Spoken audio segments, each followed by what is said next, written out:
एक नाम सुना है, डेविड जोन्स। समंदर का पैदा इंसान। कमाल का नाविक था, अच्छा था, जब तक उसे वो बीमारी नहीं लग गई जो सब आदमियों को लगती है। एक औरत जिसे उससे प्यार हो गया। डेविड जोन्स उसे हमेशा प्यार करता रहा, लेकिन जो दर्द उसे मिला उसके साथ जिंदा रहना बड़ा मुश्किल था। पर इतना भी नहीं कि उसे मौत आ जाए, तो उसने अपने दिल को चीर के एक संदूक में रख दिया और उस संदूक को दुनिया वालों से छुपा दिया।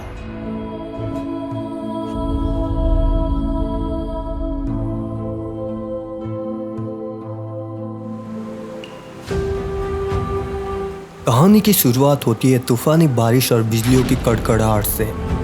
इस तूफानी बारिश में लॉर्ड कटलर अपने सैनिकों के साथ पोर्ट रॉयल आता है। लॉर्ड कटलर जो कि ईस्ट इंडिया कंपनी का चेयरमैन होता है। Lord Cutler Port Royal 3 warrant लेके आता है और ये warrant Elizabeth Swann, Will Turner और जेम्स नॉरिंगटन के लिए होते हैं, क्योंकि इन तीनों ने समुद्री लुटेरे जैक स्पैरो की भागने में मदद की थी। खैर, जेम्स नॉरिंगटन यहाँ नहीं होता है, उसने कुछ समय पहले ही पोर्ट रॉयल शहर छोड़ दिया था। तो लॉर्ड कटलर एलिजाबेथ स्वान और विल टर्नर को गिरफ्तार कर लेता है। अब कहानी में हम देखते हैं जैक स्पैरो को, कैप्टन जैक स्पैरो को।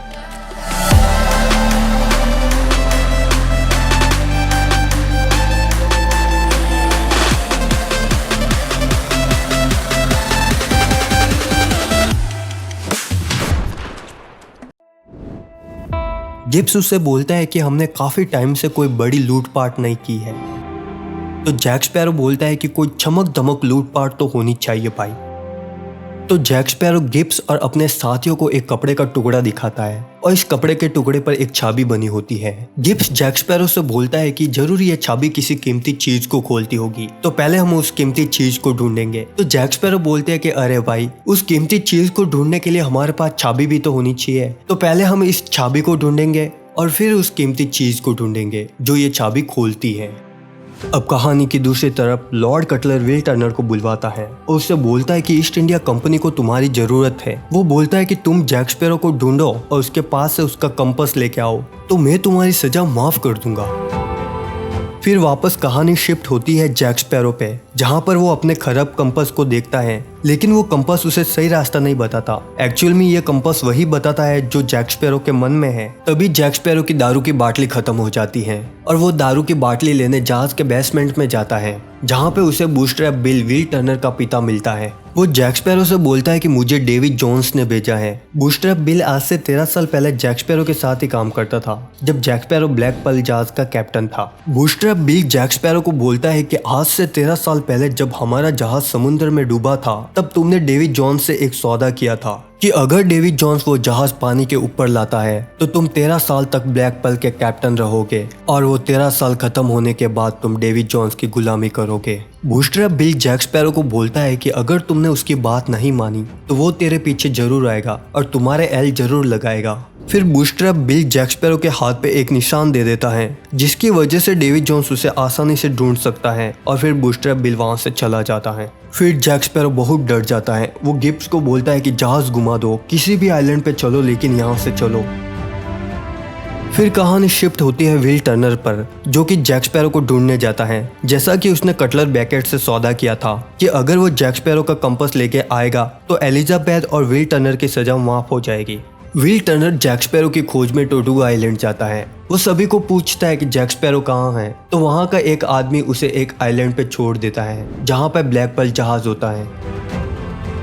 इस आइलैंड पे रहने वाले आदिवासी लोग विल टर्नर को पकड़ लेते हैं और अपने सरदार के पास लेके जाते हैं, और ये सरदार होता है Jack Sparrow, captain Jack Sparrow. Actual में जैक स्पैरो डेविड जोन्स से बचने के लिए इस आइलैंड पे आया था। विल टर्नर जैक स्पैरो को बोलता है कि मुझे तुम्हारा कंपास चाहिए, क्योंकि मेरी आइटम एलिजाबेथ स्वान की जान खतरे में है। वो बोलता है कि अगर मैं तुम्हारा कंपास लॉर्ड कटलर को जाके दूंगा तो वो एलिजाबेथ स्वान और मेरी सजा माफ कर देंगे। यह सुनकर जैक स्पैरो वहाँ के कबीले वालों को बोलता है कि इसे यहाँ से दूर ले जाओ। फिर विल टर्नर को एक पिंजरे में कैद कर दिया जाता है, जहाँ पे जैक स्पैरो के बाकी साथी भी होते हैं। यहाँ पे व्हील टर्नर गिब्स को बोलता है कि अगर जैक स्पैरो इस कबीले का सरदार है तो हमें इधर इस तरह क्यों लटकाया गया है। गिब्स बोलता है कि इन कबीले वालों ने जैक स्पैरो को अपना सरदार बना दिया क्योंकि उनको लगता है कि जैक स्पैरो इंसान की शक्ल में भगवान है और ये कबीले वाले जैक स्पैरो को इंसानी शरीर से मुक्त करना चाहते हैं और इन कबीले वालों का मानना है कि ये मुक्ति मिलेगी जब जैक स्पैरो को जला के, पका के, भून के खाएंगे। यहाँ पे जैक स्पैरो को जलाने की तैयारियां होती है।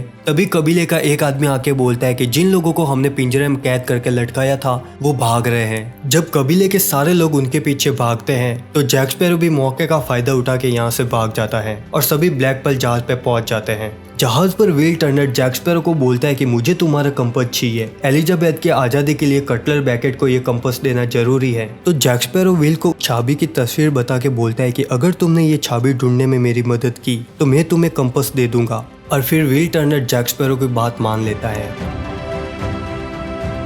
और फिर व्हील टर्नर जैक स्पैरो और उनके सभी साथी टिया डाल्मा के पास जाते हैं। ये वही थी जिसने जैक स्पैरो को वो कंपास दिया था। टिया डाल्मा जैक स्पैरो से बोलती है कि तुम सब यहाँ पे क्यों आए हो। तो जैक स्पैरो उस चाबी के बारे में पूछता है। टिया डाल्मा बताती है कि ये चाबी एक संदूक की है और उस संदूक में एक धड़कता हुआ दिल है जो कि डेविड जोन्स का है। वो बताती है कि डेविड जोन्स समुंदर का पैदा हुआ इंसान था। वो एक अच्छा नाविक था लेकिन उसको एक लड़की से प्यार हो गया और उस लड़की ने उसको धोखा दे दिया। तो डेविड जोन्स ने अपने दिल को चीर के एक संदूक में डाल दिया और वो संदूक दुनिया वालों से छुपा दिया जिसकी चाबी हमेशा डेविड जोन्स अपने पास रखता है। टिया डाल्मा जैक स्पैरो को बोलती है कि डेविड जोन्स जमीन पर नहीं आ सकता, इसलिए टिया डाल्मा उसे एक रेत से भरा जार देती है। वो जैक स्पैरो को बोलती है कि यह रेत डेविड जोन्स से बचने में तेरी हेल्प करेगी।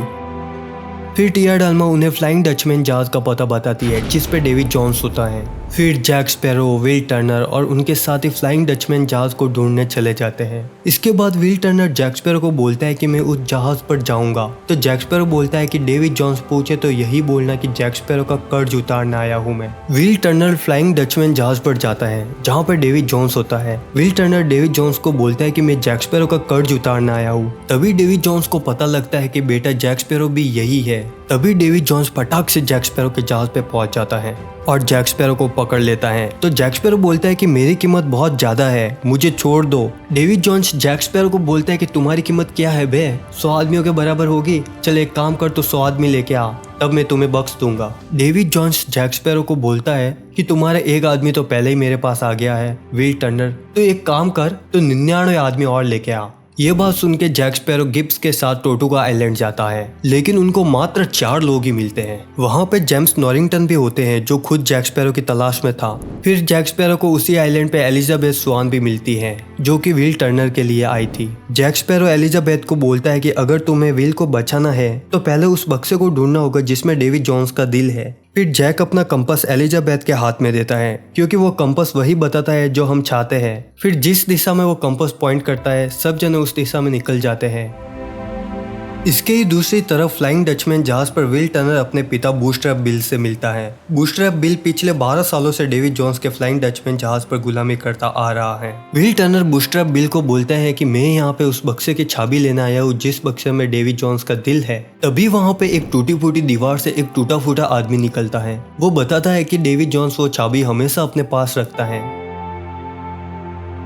उसके बाद जहाज पे कुछ लोग एक गेम खेल रहे थे जिसमें वो लोग अपनी जिंदगी के साल लगा रहे थे। व्हील टर्नर उनके पास जाके बोलता है कि मैं भी ये गेम खेलूंगा लेकिन मैं डेविड जोन्स के साथ खेलूंगा। तब वहाँ पे डेविड जोन्स आके बोलता है कि हाँ भाई ठीक है, तुम मेरे साथ गेम तो खेल लेना लेकिन दाव में लगाओगे क्या। तब व्हील टर्नर बोलता है कि मैं मेरा दिल, लीवर, जिगर, फेफड़े, किडनी सब लगा दूंगा लेकिन तुम्हें भी बदले में एक चीज लगानी होगी और वो है तुम्हारी चाबी। फिर डेविड जोन्स थोड़ा सोच समझ के हाँ कर देता है और गेम शुरू होता है। व्हील टर्नर इस गेम में हार रहा होता है और ये देख के बूस्ट्रैप बिल भी इस गेम में भाग ले लेता है और भाई बूस्ट्रैप बिल भी हार रहा होता है तो वो अपने पासों को छुपा लेता है और ये डेविड जोन्स देख लेता है। उसको पता लगता है कि ये दोनों बाप बेटा गेम में गेम खेल रहे हैं। तो डेविड जोन्स को गुस्सा आता है और वो बूस्ट्रैप बिल को बोलता है कि आता माझी सटकली, अब तुम पूरी जिंदगी इस जहाज पे गुलाम बन के रहोगे और मेरी गुलामी करते रहोगे। फिर रात के काले अंधेरे में बूस्ट्रैप बिल व्हील टर्नर को बोलता है कि बेटा तू जा, चुपके से डेविड जोन्स की चाबी ले आ, मैं नजर रखता हूँ बाहर। फिर व्हील टर्नर चुपके से वो चाबी चुरा ले आता है। दूसरे दिन डेवी जॉन्स को पता लगता है कि उसकी चाबी उसके पास नहीं है। वो अपने सैनिकों को बोलता है कि आतामाजी फिर से सटक ली, चलो इलाकुसा टापू पे, अब संदूक महफूज नहीं है। यहाँ पे इलाकुसा टापू पे जेम्स नॉरिंगटन, एलिजाबेथ और जैक स्पैरो पहले ही आ चुके होते हैं। जैक स्पैरो उस आइलैंड से उस बक्से को निकालता है, तभी वहाँ पे विल टर्नर भी आ जाता है। फिर वो तीनों संदूक के लिए लड़ते हैं, क्योंकि तीनों का अपना अपना फायदा था। जेम्स नॉरिंगटन को अपनी खोई हुई इज्जत चाहिए थी पोर्ट रॉयल में। वो चाहता था कि मैं ये संदूक कटलर बैकेट को देके अपने गुनाह माफ करवा दूं। तो वही जैक स्पैरो को डेवी जॉन्स से बचना था, तो वो चाहता था कि मैं ये संदूक डेवी जॉन्स को दे दूं और मैं अपने गुनाह माफ करवा दूं। तो वही तीसरी तरफ विल टर्नर अपनी और अपनी आइटम एलिजाबेथ स्वान की सजा माफ करवाना चाहता था। और फिर सब जने उस संदूक के लिए पकड़म पकड़ाई खेलने लगते हैं। यहाँ पे डेवी जॉन्स के 10 साल भी पूरे हो चुके होते हैं, मतलब वो अभी जमीन पे आ सकता है। वो अपने सैनिकों को जमीन पे भेजता है, मतलब इलाकुसा टापू पे भेजता है। जब सब जने उस संदूक के लिए लड़ने लगते हैं, तब जैक स्पैरो चुपके से उसमें से वो दिल निकाल के उस बर्नी में डाल देता है। फिर इसी बीच नॉरिंगटन मौके का फायदा उठा के उस बर्नी में से वो दिल निकाल के अपने पास रख लेता है और फिर भाग जाता है। अब जैक स्पैरो को लगता है कि वो दिल उसी जार में है। वो सोचता है कि मैं डेवी जॉन्स से सौदा कर लूंगा और ये दिल उसे दे दूंगा, लेकिन वो दिल उस जार में नहीं होता है। नॉरिंगटन वो दिल पहले ही लेके भाग चुका होता है। जब सभी लोग ब्लैक पर्ल जहाज पर होते हैं, तब डेवी जॉन्स उनके पीछे समुद्र का दानव क्रैकन भेज देता है। जैक स्पैरो अपने सभी साथियों को दूसरी जहाज पर जाने को बोलता है। जब सभी लोग ब्लैक पर्ल जहाज से दूसरी जहाज पर चले जाते हैं, तब एलिजाबेथ जैक स्पैरो को ब्लैक पर्ल जहाज पर बांध के चली जाती हैं। और फिर समुंदर का दानव क्रैकन आके जैक स्पैरो और ब्लैक पर्ल जहाज को डुबा देता है। फिर इसके बाद हम देखते हैं कि जेम्स नॉरिंगटन वो दिल लेके लॉर्ड कटलर के पास आता है और उसके सारे गुनाह माफ हो जाते हैं। अब इसके ही दूसरी तरफ जैक स्पैरो की मौत के गम में विल टर्नर, एलिजाबेथ, गिब्स और उसके साथी टिया डाल्मा के पास जाते हैं और पूछते हैं कि क्या हम जैक स्पैरो को वापस ला सकते हैं। टिया डाल्मा बोलती है कि क्या तुम जैक स्पैरो को बचाने के लिए दुनिया के अंतिम छोर तक जा सकते हो। तब सभी हाँ कर देते हैं। टिया डाल्मा बोलती है कि तुम्हें वहां तक जाने के लिए एक कैप्टन की जरूरत पड़ेगी। फिर वहां पे एंट्री होती है कैप्टन बारबोसा की, जो कि हमने इस मूवी के फर्स्ट पार्ट में देखा था। और फिर ये मूवी खत्म हो जाती है।